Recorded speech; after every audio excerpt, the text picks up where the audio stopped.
Bonsoir à toutes et à tous, vous regardez Bienvenue en Ile-de-France et comme tous les jours dans l'émission, on traite ensemble des sujets qui vous concernent et qui concernent notre région. Notre dossier du jour est consacré à cette enseigne qui a déjà fait grand bruit, ça s'appelle Black Sheep. C'est un peu le Shein de la lunette et ça s'est installé rue de Rivoli dans le cadre d'un showroom éphémère, une ouverture remarquée et pour cause, située à quelques centaines de mètres du BHV. Black Sheep propose des montures de lunettes à 2,95 €, des prix ultra attractifs certes et une communication très agressive qui revendique surtout le Made in China. Opération marketing réussie donc puisqu'elle intrigue et qu'elle est sujet de notre discussion aujourd'hui. Nouveau camouflé porté en revanche au Made in France dont on parle bien sûr avec nos invités autour de la table et en visio.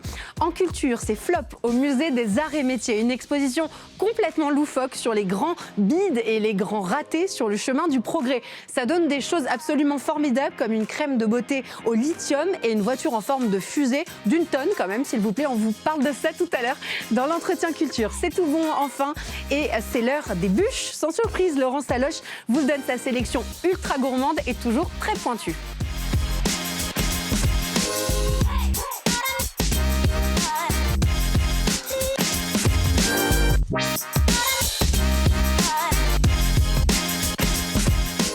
Nouveau séisme commercial à Paris avec l'arrivée de Black Sheep, une marque de lunettes résolument Made in China qui a ouvert en grande pompe rue de Rivoli avec la promesse de monture à 2,95 €. Son fondateur, lui, est français, il s'appelle Pierre Wiesmann et il l'affirme, les lunettes, ça ne coûte pas cher à produire. On l'écoute. C'est ça, c'est une première mondiale, c'est du jamais vu. Le modèle économique est extrêmement pragmatique. Il n'y a pas de fioriture, il n'y a pas de bruit, il n'y a pas de mensonge. Les lunettes sont un produit qui ne coûte pas cher à produire, que ce soit pour les montures ou les verres. Et on avait envie depuis le temps de créer un produit qui soit des plus transparents et qui mette tout simplement en relation celui qui fabrique avec celui qui veut acheter des montures. On va évidemment en discuter longuement avec nos invités autour de la table. Bernard Cohen-Haddad, vous êtes président de la CPME Paris et du Cercle de réflexion Étienne Marcel. Merci beaucoup d'être avec nous. Pauline Landébaro, journaliste au service Web Éco du Figaro. Et avec nous en visio, Grégory Carré, directeur de l'Observatoire de la consommation pour UFC Que Choisir. Alors après Shein, c'est au tour de Black Sheep de se placer sous la bannière Made in China. Sauf que là, son fondateur le dit, il l'assume et presque il le revendique. Ça, c'est assez nouveau quand même, non ? Oui, mais c'est nouveau de l'affirmer maintenant, mais ce n'est pas nouveau dans le secteur de la lunette, puisque le quartier de Paris-Centre fait l'objet depuis maintenant 5-6 ans d'une offensive des lunetiers à prix coûtant. Je ne voudrais pas citer de marque, mais des lunettes pour tous, et effectivement, y compris en boutique, des lunetiers qui cassent les prix. Autour de la rue Étienne Marcel, dans cet environnement des Halles. C'est un petit peu aujourd'hui l'écosystème des lunettes, pas cher, mais ça ne veut pas dire... Oui, parce que, comme c'est très bien dit sur ce site, parce qu'il ne faut pas dévaloriser l'action commerciale qu'ils font. Allez sur leur site et vous verrez que tout est expliqué de manière très claire, à part que c'est en partie faux.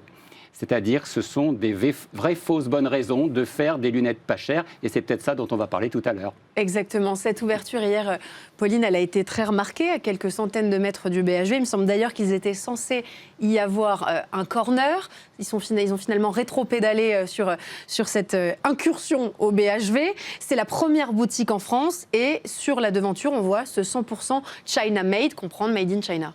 Tout à fait. Alors sur l'histoire du BHV, on ne sait toujours pas trop ce qui s'est passé parce que dès le départ au BHV, ils ont communiqué sur le fait qu'il n'y a jamais eu vraiment ni l'envie de l'un ou de l'autre d'aller s'installer là-bas. Alors je ne sais pas si Black Sheep a voulu surfer sur la vague Shein et s'installer et dire on va s'installer là-bas. En tout cas, il y avait une rumeur. Oui, voilà, la rumeur courait. En l'occurrence, ils se sont installés au 91 rue de Rivoli. C'est juste en face du Louvre, au métro Louvre-Rivoli. Donc c'est une adresse de choix et effectivement ils affichent c'est écrit Made in China. Et il y avait du monde pour cette ouverture? Il y avait un peu moins de monde que pour l'ouverture de Chine au BHV. Il y avait quelques personnes, une dizaine de personnes. Et puis bon, il y avait du champagne, un peu d'animation, donc ça. Il y avait des curieux. Il y avait des curieux. C'est vrai que ça intrigue. Et puis derrière, on note quand même un coup de com' assez impressionnant, une communication assez agressive avec ce slogan revendiqué « On est fait en Chine » et presque on est fier d'être fabriqué en Chine. En ce moment, on défend le Made in France, on explique que nos entreprises ont besoin d'être soutenues, que les petits commerces ont besoin de continuer à pouvoir être représentés dans les centres-villes. Ça vous fait presque mal au cœur de voir que certains utilisent cet argument marketing? Oui, bien entendu, parce que derrière cette affirmation de produits manufacturés, qu'on présente de qualité, qui viennent de l'autre bout du monde, mais qui ne payent pas les mêmes taxes et qui n'ont pas non plus les mêmes contraintes sociales, sociétales ni environnementales, on a bien entendu un déséquilibre économique, un déséquilibre sociétal et un déséquilibre humain. Mais on est dans la communication forte, on est dans la communication ce que vous achetez aujourd'hui est trop cher par rapport à ce que cela vaut. C'est bien ça. Est-ce que ça, c'est vrai? Mais non, ce n'est pas vrai parce qu'ils ne vendent pas la même chose. Si vous regardez sur le site, c'est pour ça que ce n'est pas la première fois que ce type d'opération sur les lunettes, parce qu'il faut le reconnaître, aujourd'hui, la difficulté pour les lunettes, ce n'est pas que la lunette coûte cher en elle-même, c'est que les remboursements qui sont affectés aux lunettes, c'est-à-dire à la monture et au verre, ne sont pas à la hauteur de la dépense des Français. C'est-à-dire que quand aujourd'hui vous dépensez une paire de lunettes, si vous n'êtes pas dans le 100% santé, c'est-à-dire vous n'êtes pas dans le cadre de lunettes qui sont remboursées et des verres qui sont remboursés à 100%, il reste une certaine partie il reste une part à charge, et cette part à charge, elle n'est pas toujours couverte par des mutuelles, ce qu'on appelle des complémentaires santé. Et donc, il joue sur une difficulté de pouvoir d'achat du public en mettant en avant des produits qu'ils présentent relookés comme des produits de grande qualité, alors que, bien entendu, ces produits-là n'ont pas la même qualité en matière d'acétate, c'est-à-dire ce qui forme les lunettes, en matière de matériaux, des charnières. Alors, les verres, c'est aussi un vrai problème, mais ils jouent sur une ambiguïté, pour ne pas être trop long, c'est que c'est vrai que beaucoup de grands lunetiers, y compris les grands majors, se fournissent en Chine, mais avec des règles de qualité différentes de ce qui est annoncé ici. On en reparlera évidemment. Grégory Carré, qu'est-ce que vous tirez comme conclusion de ce secteur de l'optique? C'est vrai qu'autour de ce sujet Black Chip, il y a eu beaucoup de discussions et de débats autour, en effet, du prix de nos montures et de nos verres. Est-ce que c'est un secteur quand même qui est en difficulté et qui va devoir se réinventer, indépendamment bien sûr de ces offres coup de poing et de ce Made in China un petit peu dégoulinant? Alors, il y a plusieurs questions. Première question, s'agit-il d'un secteur en difficulté? Non, c'est un secteur qui est vraiment pas en difficulté. Il y a énormément de commerces qui sont en très grande difficulté. On en a parlé chez vous. Il y a les commerces de bouche, il y a l'habillement, etc. Pour l'optique, non, c'est vraiment un secteur qui n'est pas du tout sinistré. C'est d'ailleurs un des soucis aujourd'hui, c'est que vous comptez 13 000 boutiques de lunettes optiques, ce qui veut dire qu'au regard des besoins de la France, une boutique en moyenne, quand elle est ouverte, va vendre 5 paires dans la journée.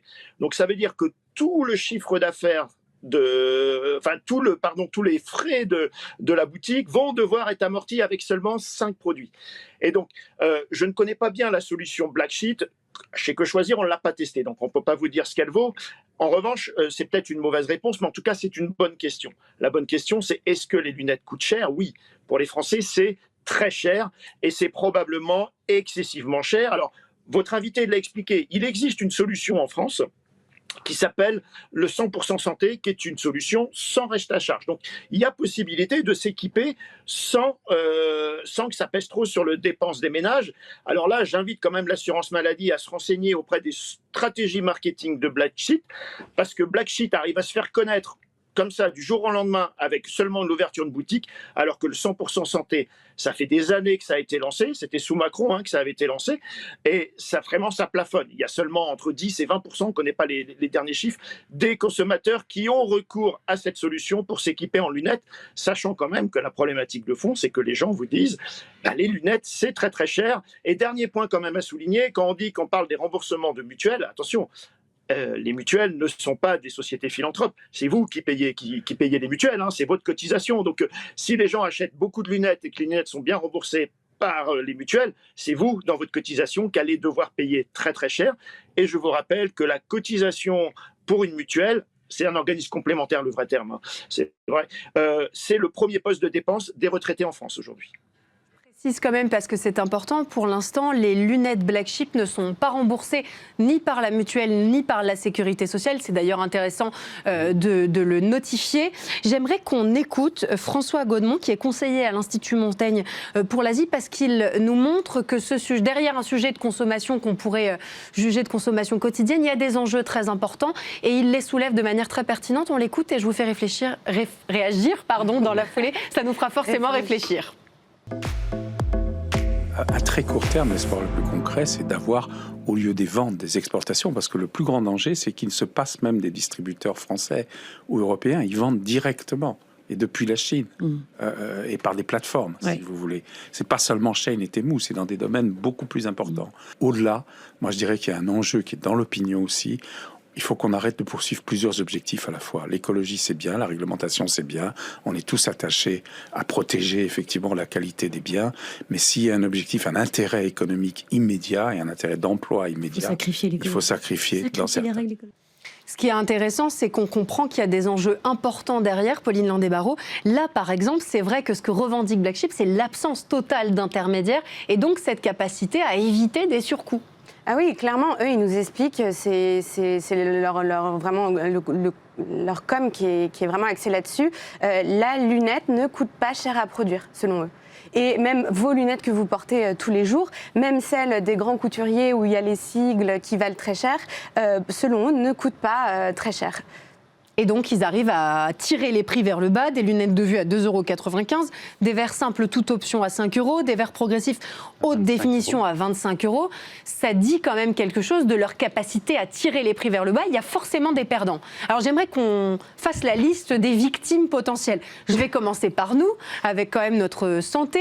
On imagine que les lunettes, que ce soit des lunettes de vue ou des lunettes de soleil, elles sont là soit pour apporter une correction, soit pour nous protéger. Est-ce qu'on peut être absolument certain que la protection UV, solaire, la qualité des verres sera suffisamment bonne pour répondre à nos besoins? Écoutez, sur ce domaine-là et sur la santé, moi je n'ai pas de doute du tout. Je pense que la qualité des verres est acceptable et supportable, beaucoup mieux que ce que vous achetez chez certains revendeurs sur la rue. Vous savez que quand vous êtes en vacances, que vous achetez des lunettes de soleil dont l'indice est vraiment, puisque ce sont des contrefaçons, donc certainement ce n'est pas cela.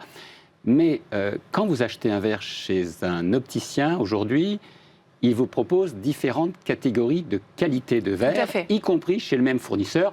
Il y a 2 grands fournisseurs industriels de verre dans le monde qui se sont aujourd'hui regroupés. Donc, il y a un vrai monopole avec une différence de qualité de verre. Et vous avez des verres qui peuvent aller de 80 € à 500 €, voire plus le verre. Mais quand vous payez un verre 500 €, ce n'est pas la même qualité, la même épaisseur, la même transparence qu'un verre à 80 €. Donc la difficulté sur ce type d'affirmation, c'est qu'on dit que c'est toujours trop cher, mais le produit qu'on vous vend n'est pas un produit très haut de gamme. Et c'est bien là-dessus où le consommateur, même moi-même, qui suis un professionnel, non pas des lunettes, même si j'en porte depuis que je suis gamin, donc je commence à avoir une certaine habitude, on va me dire que c'est des verres de qualité. Ils seront de qualité, mais ils ne seront pas de la qualité extrême de ce que l'on peut attendre chez quelqu'un qui est en boutique, qui est agréé ou qui est porteur d'une marque ou tout simplement d'une concurrence entre les marques qu'il distribue. Et encore heureux, pardon, parce que sinon ça voudrait dire que ça vaudrait 100 fois le prix de ce qu'il propose. Donc évidemment, on n'est pas à qualité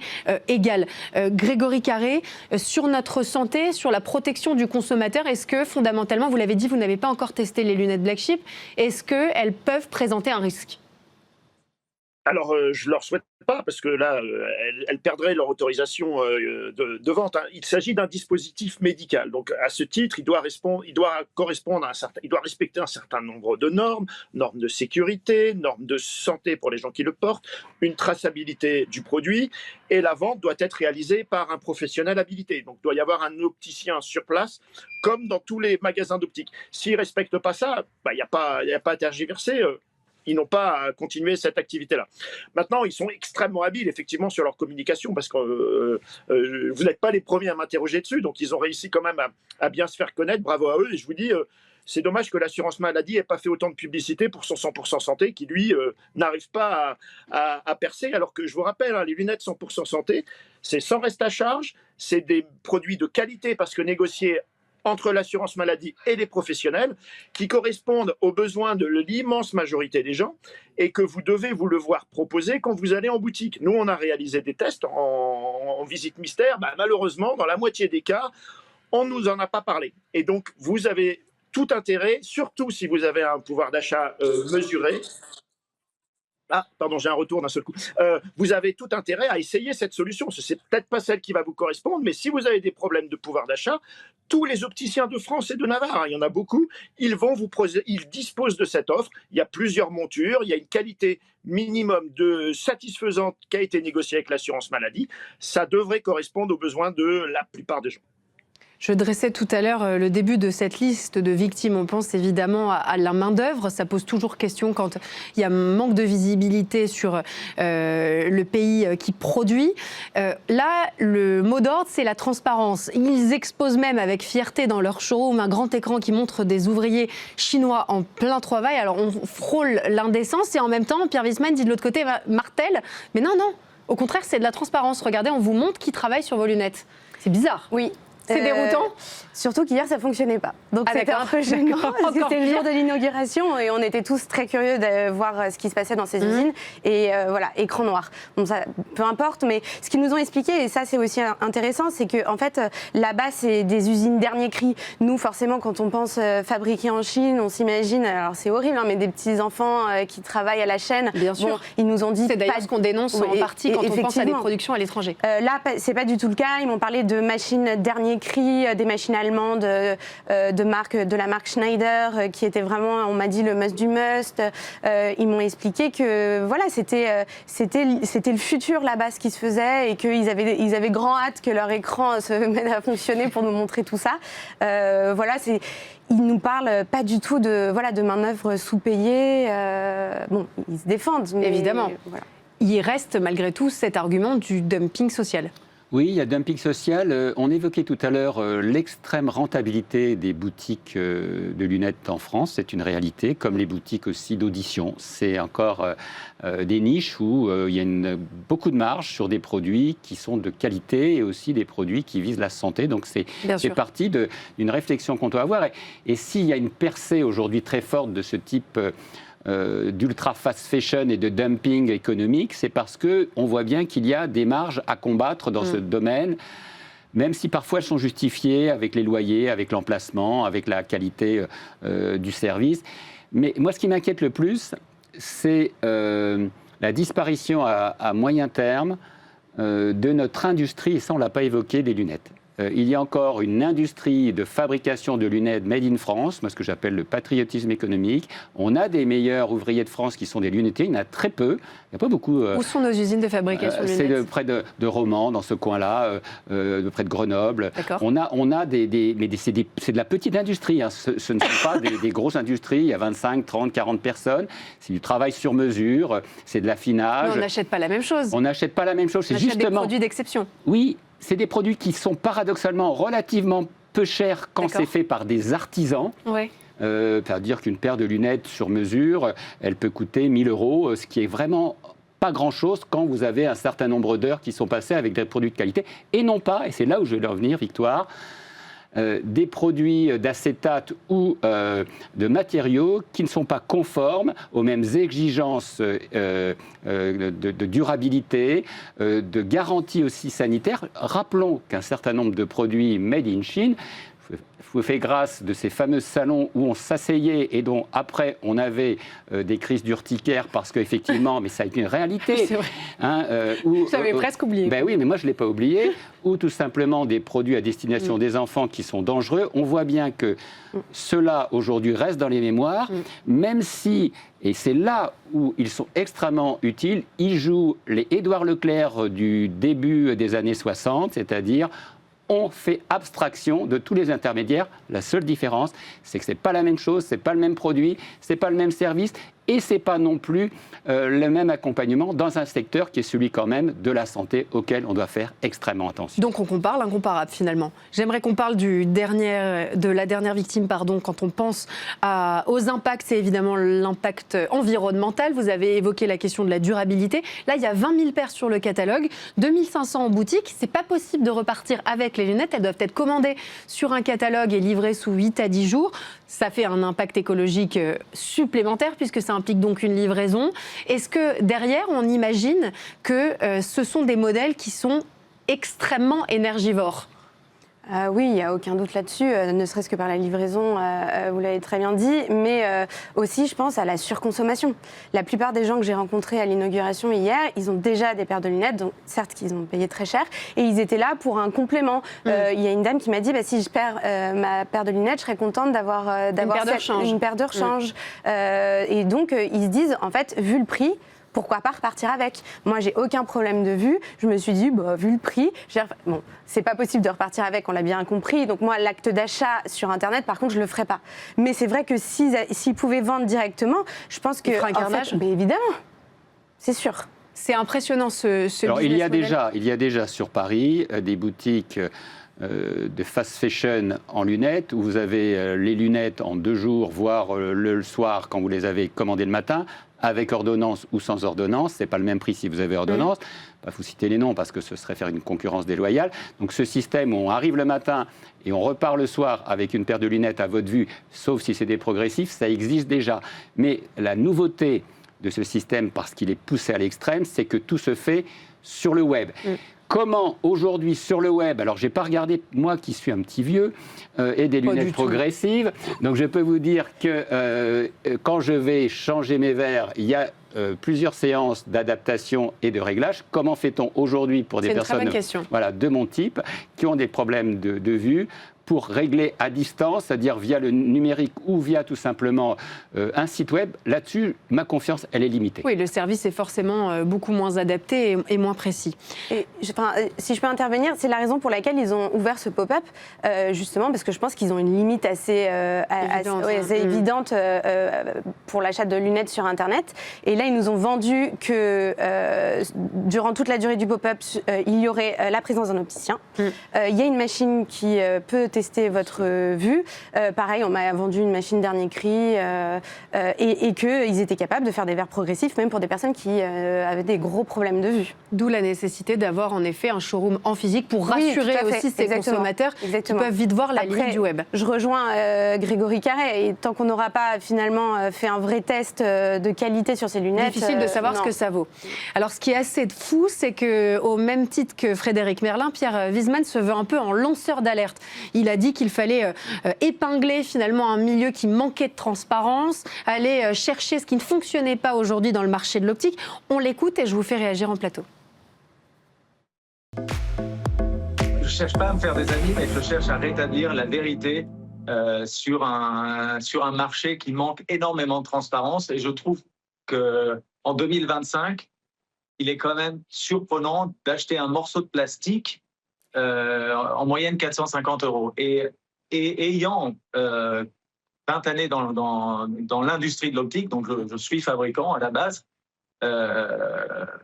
et j'ai pas peur de dire que Black Sheep est une plateforme qui va faire changer la manière dont on consomme les lunettes de vue. Il décrit une forme de fiction dans laquelle serait plongé le monde de l'optique depuis 30 ans avec cette rhétorique. Les lunettes, c'est pas cher à produire. Il y a ça aussi, sa directrice commerciale, je crois, directrice marketing, pardon. Il y a une idée reçue en France qui est de penser que parce qu'un produit vient de Chine, il serait de mauvaise qualité, mais pas du tout. Alors on a 2 rhétoriques qui s'opposent. On a les lunettes de toute manière, ça coûte trop cher. Et puis à chaque fois qu'on vous dit qu'on produit en Chine, c'est forcément de piètre qualité. Ils affirment, que les grandes marques de luxe font aussi produire leurs lunettes en Chine. C'est ce que vous disiez tout à l'heure. Vous précisiez en revanche qu'il y avait des chartes qui étaient beaucoup plus pointues. Qu'est-ce que ça dit, ces 2 rhétoriques? C'est aller chercher, aller un peu titiller les sujets qui fâchent pour interpeller le consommateur? Dans ce qu'il a dit, il y a quelque chose que j'ai retenu, un morceau de plastique. Alors bien entendu, un morceau de plastique, ça vaut rien, quoi. Mais le problème, c'est qu'une paire de lunettes, c'est pas uniquement un morceau de plastique. Dans sa conception à lui, peut-être. Les lunettes Black Sheep, c'est un morceau de plastique. C'est son discours, mais ce qu'il vend sur son site, c'est pas uniquement des morceaux de plastique, mais c'est des morceaux de plastique pas trop chers, avec un plastique de mauvaise qualité. Parce que du plastique, ça s'appelle de l'acétate en réalité, qui est une matière beaucoup plus noble, se travaille, elle se colore. Elle s'adapte aussi, comment dirais-je, à la configuration du visage. Bien sûr. Et c'est tout un produit cela, qui vit, finalement. Et donc, il sort la lunette du côté accessoire de mode pour le ramener tout simplement à un produit ménager, c'est-à-dire du plastique que l'on va acheter au supermarché. Et là, ce supermarché, il est directement sur le web parce qu'il considère que ça ne vaut pas plus. Mais est-ce que c'est ce que veulent tous nos concitoyens? Est-ce qu'ils veulent aussi qu'en achetant ce morceau de plastique, on supprime 4 000 emplois ou 5 000 emplois par an dans ce secteur-là, dans le secteur de la mode, dans le secteur de la création, dans le secteur aussi de l'accompagnement? Tout ça, c'est parti d'une réflexion et de la pédagogie.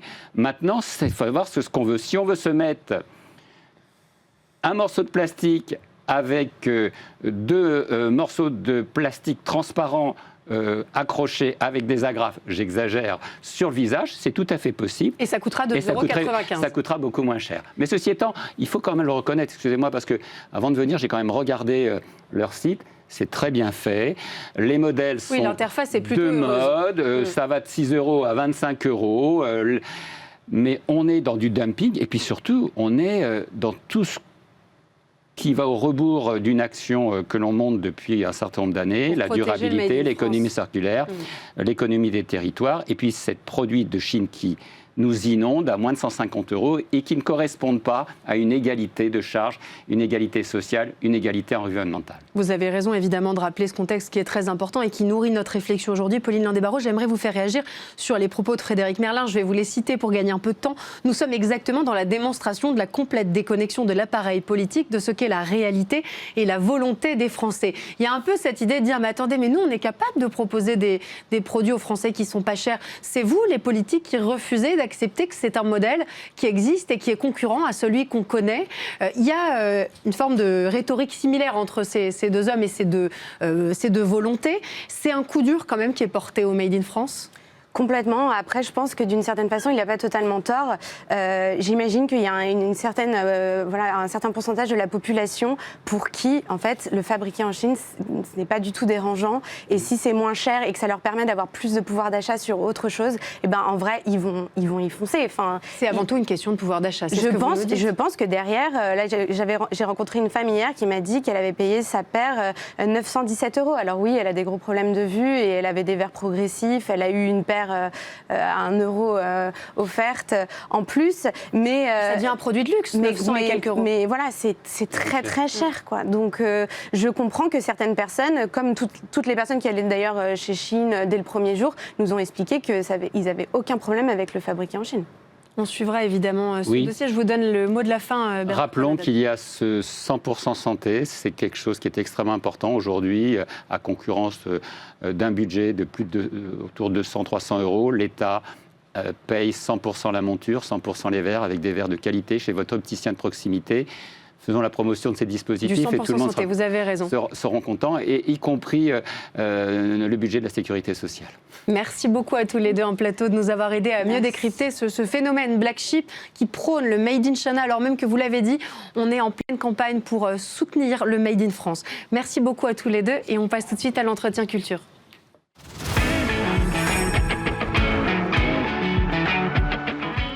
Le musée des Arts et Métiers propose une balade ludique et un peu loufoque autour d'une centaine d'inventions ratées. C'est la grande histoire des flops, de la crème de beauté au radium, à l'hélico à hydrogène, en passant par des préservatifs en spray. Autant d'échecs qui, on doit bien le dire, nous épatent assez. On va en parler avec vous. Jean-Baptiste Ten, vous êtes commissaire de cette exposition.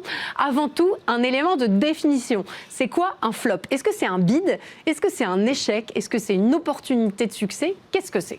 Alors, c'est difficile. D'ailleurs, on s'est bien gardé de donner une définition définitive. Peut-être parce qu'il n'y en a pas. Alors, parce que, en fait, ça recouvre vraiment tout un tas de possibilités. Quand on en a discuté avec les personnes qui nous ont aidés au conseil scientifique, ce qui revient le plus souvent, c'est de dire que le flop, c'est quand on arrête. En fait, c'est quand on abandonne, quand on jette l'éponge. Tant que... Ça n'a tellement pas marché qu'on doit abandonner. Voilà. On avoue, c'est un aveu d'échec, le fait d'abandonner. Mais tant qu'on n'a pas abandonné, il reste un espoir de réussir. Et donc de créer et d'inventer, c'est le propos de cette exposition. Tout à fait. Quel a été le point de départ de ce projet ? Pourquoi est-ce que vous avez décidé de mettre la focale sur ce qui n'a pas marché ? Alors, c'est une exposition qui est adaptée d'une exposition qui avait existé, qui avait été présentée à la Cité du Design à Saint-Étienne, mais qui était orientée vers plutôt le design et des questions d'ergonomie ou de dessin qui n'étaient pas très bien réussies. Là, quand on a accueilli cette expo au Musée des Arts et Métiers, on voulait que ce soit plus sur la question de l'innovation, sur la question du processus de l'innovation, comment ça se passe, comment on invente. Comment on passe d'une idée finalement au produit. C'est ça, tout à fait. Et en fait, le chemin est semé d'embûches et la plupart des inventions ratent. C'est à peu près 9 sur 10 de ce qu'on a vu. Et voilà, alors pourquoi ? Qu'est-ce qui fait que ça rate ? À quel moment ? On essaie d'analyser un peu ça. On a une exposition, on montre plein d'exemples. Oui. Et en même temps, il y a toute une partie où on va rentrer un peu plus dans le détail. L'idée, c'est d'essayer de comprendre un peu comment ça marche, pourquoi ça rate, qu'est-ce qui peut se passer. Et ensuite, en ayant décortiqué un peu tout ça, c'est de voir ce qui va pouvoir marcher, pourquoi, quelles sont les conditions un petit peu. Et puis on découvre que l'échec a des raisons ou que la raison ignore. Ça peut être danger pour l'être humain, inefficacité réelle et prouvée, coût trop élevé. En fait, ça génère de vraies histoires d'amour avec la déroute. Exactement. Ça aurait pu être génial.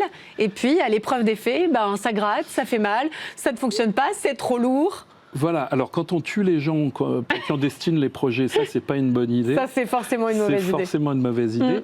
Mais beaucoup de choses, on se rend compte, il y a toute une partie qu'on a appelée trop tôt, qui est une partie où on n'était pas prêt pour voir ces innovations arriver. On était juste, il manque juste un petit quelque chose pour que ça marche. Il manquait un aspect technique qui n'avait pas été tout à fait bien résolu. Est-ce que c'est vrai, par exemple, pour le visiophone d'Alcatel ? C'est un peu le pionnier de la visiocommunication domestique. C'est la préhistoire de nos appels vidéo, quoi. C'est ça. Alors, le visiophone, il fait quand même partie d'une longue histoire, puisqu'il faut presque un siècle à la visiophonie pour devenir vraiment quelque chose de quotidien, plus une petite pandémie qui nous a aidés à s'habituer à faire des réunions en visio. Mais il est vraiment au milieu de ça. C'est à une époque où on avait à peu près la technique qui permettait de faire des réunions en visioconférence et tout n'était pas complètement au point. On n'avait pas encore le débit suffisant sur les lignes. On était encore sur des lignes en cuivre. On était encore sur du matériel qui ne permettait pas d'avoir une image de très très haute définition. On n'était pas prêt. On était encore un peu tôt, effectivement. Et c'est vrai que c'est plus tard que la visio a pu se démocratiser complètement. Est-ce que c'est la même explication pour le Nokia N-Gage ? Donc là, c'est un mix entre un téléphone et une console. Et finalement, ce qui n'a pas marché, c'est que tout avait l'air génial sur le papier, ça fait lecteur MP3, Bluetooth intégré, mais le design n'est pas super, le prix est très très élevé. Finalement, il y a assez peu d'unités vendues. Voilà, c'est un tout en un finalement, parce qu'il fait GPS aussi. Ah d'accord, il fait vraiment tout. Il fait vraiment tout, sauf le café. Dommage. Et avec des problèmes d'ergonomie qui font que, par exemple, quand on veut changer le jeu, on est obligé pratiquement de démonter la machine. D'accord. Ou pour changer les batteries. En fait, il est un peu compliqué d'usage. L'ergonomie n'est pas très bien. Pas beaucoup de jeux qui sont arrivés dessus aussi. Et puis, probablement, un manque d'habitude de la part des consommateurs qui ne le voyaient pas arriver. On a un autre exemple de ça, c'est le fameux Nabastag, le lapin connecté, que personne n'a branché parce qu'en 2005, on n'avait pas du tout l'habitude d'avoir des objets connectés. Oui, ça ne nous parlait pas du tout. L'IoT, l'Internet des objets, c'était un autre monde. Pas encore arrivé. Pas le nôtre, on n'en parlait pas encore. Et donc, ce lapin qui bougeait les oreilles quand on avait reçu un mail, Il n'a pas été tellement branché. Trop tôt. C'était un bon succès commercial. Il a été bien vendu, mais plutôt pour poser sur une cheminée. D'accord, pour les mauvaises raisons. Donc, c'était un bibelot plus qu'un objet technique. J'adorerais qu'on parle de ce vélo tout en plastique qui s'est heurté à la jungle urbaine et au béton. Alors, le vélo tout en plastique, donc là aussi, l'idée de départ est séduisante. On se dit, il n'y a plus qu'à mouler tout ça, mais c'est un mauvais choix technique parce que c'est pas assez rigide et donc en fait le vélo tremblait. Ça donne quoi de faire du vélo tout en plastique? J'avoue, je ne l'ai pas essayé. Oh non, dommage. On l'a reçu un peu tard et donc il est tout de suite parti sur son podium. Mais globalement, ce qu'on sait, c'est qu'il avait tendance à se plier au moment où on montait dessus. Donc pas vélo pratique. Pliable, mais ouais, pas encore au bon une moment. fois, trop tôt.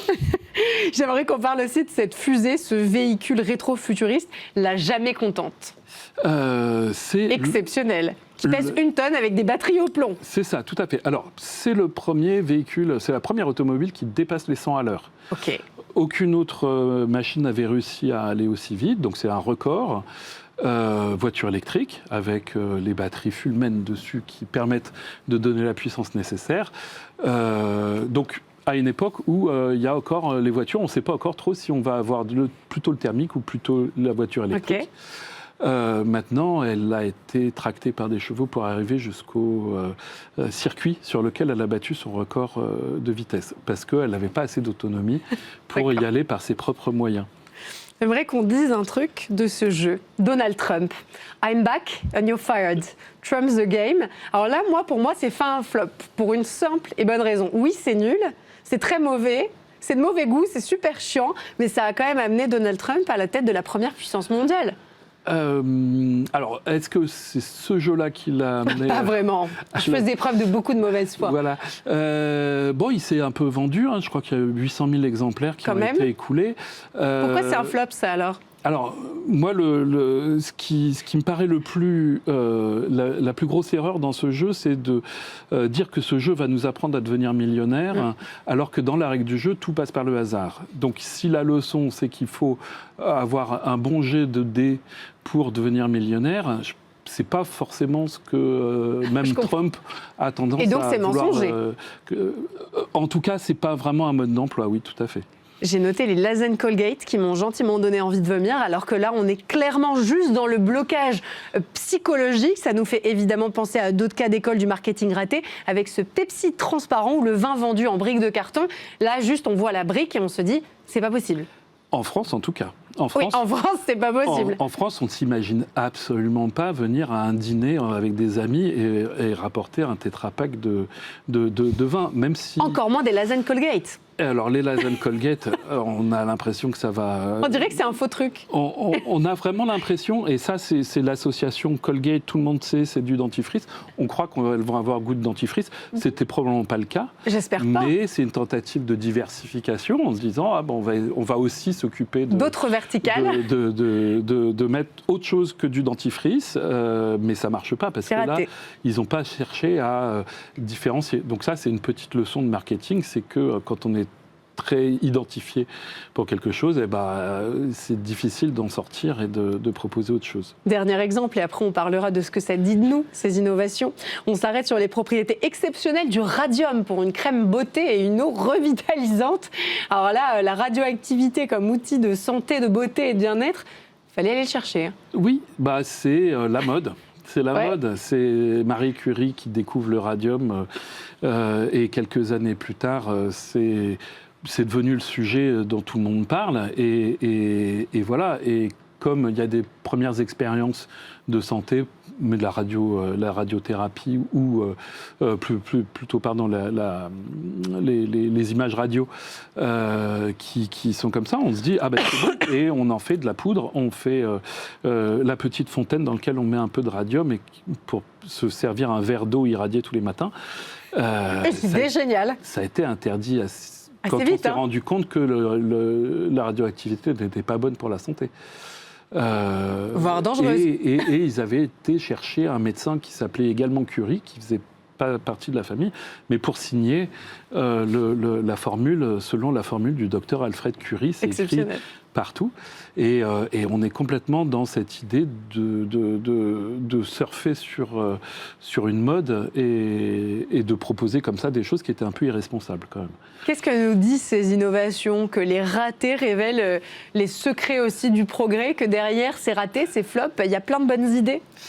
Ça nous dit qu'on n'innove pas à partir de rien. C'est-à-dire que la plupart des inventions sont quand même des inventions qui prennent place dans une histoire avec pas mal de choses qui se sont passées avant et qui ont raté, mais qui ouvrent la voie, comme l'aspirateur. La première personne qui s'est dit on va plutôt aspirer la poussière que de la repousser. Il a fait un aspirateur qui était manuel, donc ce n'est pas pratique à utiliser, mais c'est l'idée qui a permis ensuite de dire, à partir du moment où on met un moteur, on va mécaniser tout ça et ça va permettre de faire une innovation dans les arts ménagers. Donc se tromper, échouer, prendre un sens inverse, aller vers des contrées non explorées peut permettre de réussir. C'est toute une histoire, c'est-à-dire qu'il y a des jalons et qui font qu'on avance petit à petit. Alors des fois, il y en a, on sent bien que... il faut arrêter d'avancer. Il faut arrêter. Et c'est là où on abandonne et que ça devient un vrai flop. Un flop. Mais souvent, c'est une étape et on fait un prototype et puis on tente quelque chose. Et puis peut-être c'est plusieurs années plus tard que ça va marcher. Mais c'est un peu comme ça que fonctionne l'innovation. C'est un ingénieur de chez IBM disait que n'importe quelle technique qui va avoir du succès dans les 10 ans qui viennent, en fait, elle existe déjà depuis au moins 10 ans.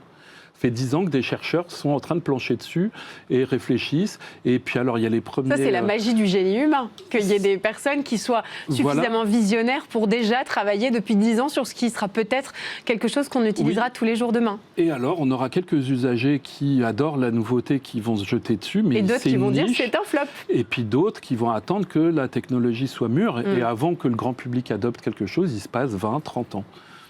La dernière partie de l'exposition, elle est consacrée à de l'humour, de la mise en scène, et puis aussi, c'est vrai, une petite satire de notre société de consommation. C'est signé Jacques Carelman, et ses objets absurdes. Alors là, il y a une table de ping-pong ondulée, une enclume portative, une scie rotative à main, un piano avec les aigus et les graves qui sont vendus séparément. Ça nous met face au génie bouillonnant du cerveau humain qui va un peu parfois dans tous les sens aussi. Tout à fait.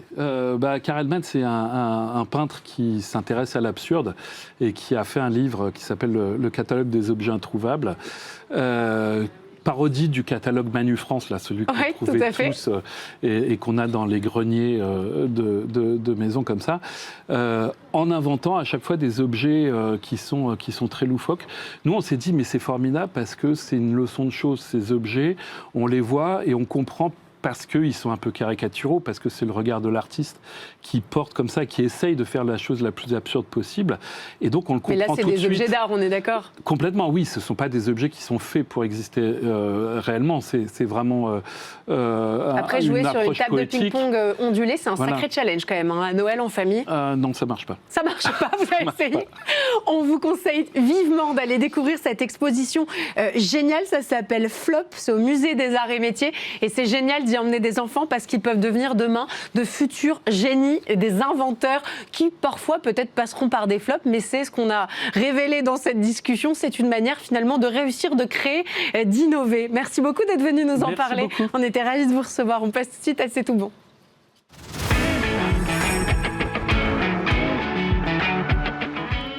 Tous les jeudis, on se régale avec Laurent Saloche et on est en plein dans la période des fêtes. J-20, c'est le top départ. Là, c'est parti. Il faut commencer à penser aux préparatifs du réveillon, ma chère Laurence, et notamment à l'achat de la bûche. De nombreuses créations se commandent dès maintenant parce qu'elles sont très prisées. Vous nous avez préparé une petite sélection par thème et on va commencer par les créations qui nous laissent vraiment bouche bée. Totalement bouche bée. Et comment, j'allais dire ? Parce que là, on a une création qui est celle de Pierre Hermé, qui fêtera d'ailleurs en 2026, c'est 50 ans de cul de poule, spatule, rouleau à pâtisserie. Le coup de poule étant évidemment ce récipient, comme vous le savez. Il a créé pour ces fêtes de Noël des bûches beaucoup plus simples, je vous rassure. Mais celle-ci est un véritable chef-d'œuvre. Elle est magnifique. La collection de ces bûches s'appelle Abyss. Okay. Et cette pièce, qui est une pièce d'exception, est une collaboration avec une céramiste artiste américaine qui s'appelle Courtney Mathison et qui, elle, est très, très investie dans la défense des fonds marins. Et on retrouve donc cette esthétique puisqu'on a... Alors, c'est tiré d'une de ses œuvres et on retrouve donc ces coraux, ces récifs, c'est très stylisé. Pour l'intérieur, on est sur des saveurs un peu plus sages, j'allais dire, que cette création, qui sont sur du chocolat, de la vanille. Tout ça, c'est d'une haute qualité. Il y a quand même une petite pointe qui nous rappelle la mer avec ses algues nori. Exactement, ça, c'est algues nori, parce que évidemment, quand on connaît Pierre Hermé, on sait qu'il adore toutes ces saveurs japonisantes. Il a d'ailleurs plusieurs boutiques en Asie. C'est une pièce d'exception qui se vend 2 500 €. Je vous en parle parce que c'est quand même tout à fait hors norme. Elle se commande, bien sûr, elle est exclusivement sur commande. Elle vous sera livrée entre le 23 et le 24, si vous craquez pour cette folie, par coursier, uniquement à Paris et en Ile-de-France. Par contre, c'est quelque chose d'exceptionnel. Ah oui, là, 2 500 € la bûche. Allez, on est parti.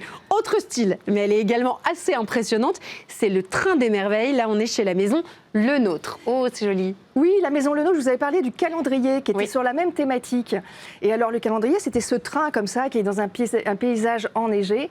Et alors là, j'ai reçu, pour tout vous dire à la rédaction, la bûche qui se compose de 3 boîtes, locomotive et les 2 wagonnets derrière. Ouais. Ça a fait un effet mais totalement bluffant auprès de chacun de nous. Quand je l'ai disposé, les gens passaient, ils disaient « Waouh, c'est incroyable !» parce que ça représente véritablement un train. Tout est en chocolat. Effet bœuf. Effet bœuf, chocolat. Alors vous avez toujours du chocolat noir, la guimauve qui représente les petites toitures comme ça, des wagons en guimauve. C'est hyper joli, c'est hyper fin. C'est vraiment très très fin, c'est assez original. C'est une création d'Étienne Leroy et l'effet est bluffant. Et là encore, on retrouve cette année des saveurs assez consensuelles, ce qui fait que l'esthétique s'associe quand même à un goût plutôt, je veux dire, facile pour chacun. Là, on est sur un prix plus raisonnable, 190 € pour 10 personnes, pour une création d'exception et qu'il ne faut pas mélanger pour les enfants avec le cadeau de Noël. Ouais, c'est l'omnibus du plaisir, je vous assure, parce qu'on a tous beaucoup apprécié la qualité de la pâtisserie. Validé donc. Validé. Les chefs pâtissiers comme les cuisiniers, ils sont de plus en plus sensibles. Vous l'avez noté, la nature, elle est au cœur de nombreuses créations cette année. Premier coup de cœur pour celle du Parc Hayat, place Vendôme. Nara et Kim, je vous en ai déjà souvent parlé, mais à chaque fois, je craque pour la délicatesse et le raffinement de cette chef pâtissière japonaise. Là, on est sur une broche de gui. Et on retrouve vraiment la fleur, l'esthétique. Pour l'intérieur, comme on est sur la nature, on retrouve une compotée de kiwi, de la pomme verte. On retrouve aussi pas mal de pignons de pain et de petits bourgeons de pain qui apportent cette fraîcheur. On la retrouve souvent maintenant, on retrouve souvent cet ingrédient en cuisine. Et puis vous avez aussi du chocolat, bien évidemment. Et puis une mousse au génépi. J'adore. Voilà, on est sur la verdure, la fraîcheur, la délicatesse, l'excellence. C'est une super idée. C'est hyper raffiné. Et là encore, c'est voilà, validation totale. Je trouve ça hyper élégant. C'est très élégant. Alors, il ne faut pas se fier à l'image que vous voyez. On a l'impression que c'est on dit broche, c'est pas petit. Hein, on est autour de 6 à 8 personnes. D'accord. Et c'est assez conséquent. Elle est très belle. Conséquent en portions. Donc, on est vraiment sur une très, très jolie réalisation. C'est un choix magnifique. Je vous comprends à 100%. J'adore. Le sapin, lui, a également inspiré le chef pâtissier Maxence Barbeau, qui avait la pression cette année, puisqu'il se livre pour la première fois à l'exercice au Bristol. Est-ce que c'est une réussite ? Bah oui, il vient d'arriver au Bristol. J'imagine la pression qu'il avait pour cette première création, sachant que dans les palaces, très souvent, les collections se font très, très en amont, hein, d'une année sur l'autre. C'est un engagement fort, c'est une vitrine pour le palace. On retrouve beaucoup chez les boulangers de création et chez les artisans, elles méritent leur attention, mais c'est vrai que c'est dans les palaces qu'on voit les choses les plus dingues. Là, il a repris l'esthétique d'un sapin, qui est assez reconnaissable, comme ça, il a la tête dans le vent. Moi, ça me fait penser aussi aux nervures des champignons. Vous savez, à l'intérieur, quand on retourne un champignon. C'est pas faux du tout. Mais bon, en l'occurrence, c'est un sapin. On retrouve dans sa création du chocolat, de la vanille, du caramel. Je me répète, mais c'est un bon parti pris, je crois, de retrouver ces saveurs qui sont assez consensuelles. Et puis, chose intéressante, il fait aussi ce sapin en bûchette. Oh, trop mignon. Donc, on retrouve en part individuelle. Très souvent, on pense famille nombreuse, mais on peut aussi fêter Noël à très peu. Et là, vous pouvez faire un petit jeu de bûchettes. Et puis, il y a des rebonds à Noël, on sait. Il y a le 26, il y a le 27, voilà. On invite les beaux-parents. C'est une très bonne idée, cette bûchette. Dans le même esprit, le Georges V propose une bûche d'arbre enneigée. Elle est imaginée par Michael Bartoccelli. On est loin de la très banale bûche roulée. Ah oui, alors là, on est assez loin une fois encore. C'est une œuvre d'art, elle est magnifique. C'est une œuvre d'art. Je vous ai présenté vraiment les bûches qui, pour moi, esthétiquement et gustativement, quand j'ai pu les déguster, étaient vraiment excellentes. Là, alors, Michael, il est lorrain. Donc, rappel de l'enfance, les souvenirs, etc., ses promenades en forêt. Et puis, la seule fleur très jolie qu'on trouve à Noël, qui est emblématique de Noël, c'est la petite rose de Noël. Oui. Il en a parsemé cette bûche de jolis petits éclats de fleurs comme ça. C'est à la fois très raffiné. Et là encore, on retrouve de la vanille de Madagascar et de Tahiti. Toujours extra qualité, du chocolat noir et un biscuit à la fleur de casette de Bourgogne. Je vous demande ce que c'est, je triche. Vous connaissez, qu'est-ce que la casette? Nos parents sont originaires de Dijon. Et la casette, ce sont ces petits amandons de noisettes qu'on retrouve et qui là sont broyés et qui gardent comme ça leur propriété organoleptique maximum. Et la casette est connue depuis longtemps par les chefs, puisque par exemple, vous aviez Bernard Loiseau qui l'associait, l'harmonisait avec du veau. Et puis Alain Passard, il a quand même fait une galette à la casette. Et moi, je pense que pour ceux qui veulent se lancer début janvier dans une galette maison, c'est une idée à retenir. Ouais, on est déjà dans la galette, ça passe trop vite. Ça va on reste sur les bûches. Et on reste avec un chef étoilé, c'est Yannick Aleno et la bûche qu'il vient de réaliser pour la Maison Dior, une création qui est forcément très couture. Ça donne quoi? C'est du vrai sur mesure? Alors c'est du vrai sur mesure, hein. Là, Yannick Aleno, chef multi-étoilé, l'après-Humbert, j'allais dire, puisqu'il reprend le café, le restaurant, la pâtisserie. Et évidemment, ça tombe sous le sens. Christian Dior était un vrai gourmet, un épicurien, mais un grand couturier. Et Yannick Aleno s'est inspiré de la couture, et notamment d'un modèle de robe de Francis Poulenc, qui est un modèle des années 50, qui était une robe blanche comme ça, avec des volants. Et on retrouve le plissé sur cette bûche, qui est vraiment très très jolie, avec, elle, toujours de la mousse saveur pain d'épices, du chocolat, des noisettes, et une pointe de mandarine. C'est la saison. C'est aussi un petit clin d'œil. Non seulement c'est l'agrume de la saison, mais peut-être que si vous avez eu des parents qui vous ont raconté les contes autour de la mandarine et de l'orange. C'est ce qu'on offrait à Noël. On recevait à Noël. Une tendance de plus en plus évidente qui n'est plus le monopole de Cédric Grolet, c'est évidemment le trompe-l'œil. Et là, on va de surprise en surprise. Je ne sais pas à quoi m'attendre. Écoutez, Cédric Grolet, il fait bien. Quand on a lancé une tendance, c'était vraiment, ça reste le roi du trompe-l'œil. Ouais. Hein. C'est bien quand tout le monde commence à s'y mettre, de pouvoir faire un pas de côté. Et là, en l'occurrence, lui, il a fait un petit Père Noël assez simple, qu'on trouve charmant. Et puis, il a fait aussi une fleur en forme de bûche qu'on retrouve. J'aurais pu l'associer à la nature. Là, c'est vraiment le trompe-l'œil de la fleur au chocolat avec, vous savez, quand il fait avec sa petite douille comme ça, des jolis pétales. C'est vraiment très, très joli. Il a vraiment le coup de main. Hein. Il a vraiment le coup de main. Mais moi, selon d'où je voulais vous parler, et je commencerai par la première création, qui est celle de l'école Ducasse. Magnifique. Et j'ai trouvé que c'était intéressant parce que c'est un rubis, c'est une pierre en fait. C'est une très jolie pierre qui s'appelle la Pampille parce qu'elle est faite en collaboration avec le restaurant de Baccarat qui a repris Alain Ducasse, où Christophe Saint-Ange fait des merveilles en termes de cuisine.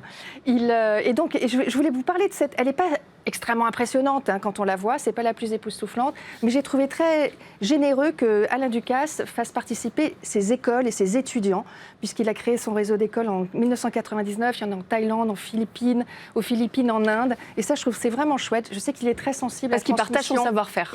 Voilà, et ça c'est un coup de chapeau pour ces jeunes étudiants qui se lancent dans des créations de haute couture, là encore. Oui, c'est vrai, c'est comme de la haute joaillerie. C'est les savoir-faire, et ça, c'est important. Tout à fait, qu'on valorise. Beaucoup plus bluffant cette année, la réalisation de Christophe Appert. Il est chef pâtissier de la maison Angelina en collaboration avec la marque de prêt-à-porter très à la mode, Rouge. Jeanne Damas, voilà. Et alors, vous voyez une photo, vous vous dites, mais où est le vrai, où est le faux? C'est tout en chocolat. Extraordinaire. C'est vraiment extrêmement bluffant. Et je ne sais pas lequel c'est. Voilà, vous ne savez pas quel c'est. Je vous promets que je n'ai pas. C'est le petit. C'est la petite minaudière qui est en bas. Wow. Et c'est tout en chocolat. Je lis mes notes parce que c'est des compositions quand même assez subtiles. Chocolat noir intense. Les coutures sont faites également en chocolat. Le croustillant de la noisette, la ganache et un crémeux au caramel. Bluffant, c'est pour les fashionistas. Là, il n'y a pas de fausses notes. On quitte pas l'univers de la mode et on continue chez Café Kitsune. Alors Café Kitsune, c'est toujours la mode. On voit les cafés se développer absolument partout. C'est un succès fou. On y trouve bien sûr les thés matcha, etc. Et là, vous retrouvez leur fameux petit boc où on sert toutes ces boissons. C'est un MOF qui s'appelle Yann Brice qui est à la réalisation. Et c'est amusant parce que c'est vraiment la copie conforme de ce qu'on peut voir dans leur boutique. Et on a 10 secondes pour présenter la proposition de Big Mama, très rapidement. 10 secondes parce que vous voyez de vos propres yeux. C'est un parmesan. Voilà, c'est un parmesan. Trop bizarre. C'est bluffant. On peut trouver fromage dessert. Là, on n'a pas de fromage dans la recette puisqu'on a plutôt du chocolat blanc, du praliné, de la vanille. Je voulais vous parler de ça. On peut aimer, ne pas aimer. C'est l'occasion de vous dire rigolo, que en tout le cas. groupe Big Mama ouvre à nouveau encore un restaurant. Où ça ? Qui se trouve dans le 7e rue de Lille, qui s'appelle Gloria Osteria et qui est dans la maison des Dames des Postes, qui est un bâtiment que je ne connaissais pas mais qui est sublime, qui est très raffiné. Et si cette création parmégianesque ne fait pas consensus, en tout cas, je crois que ça vaut le coup peut-être d'aller découvrir cette villa vénitienne. Un grand merci pour ces propositions très gourmandes, ces vaches. Maintenant, on a faim et ça nous fait rêver. On a déjà envie d'être à Noël et de découvrir ces magnifiques bûches. Merci beaucoup, ma chère Laurence. Demain, vous retrouvez Damien Canivez et moi, je vous dis à lundi. Excellente soirée.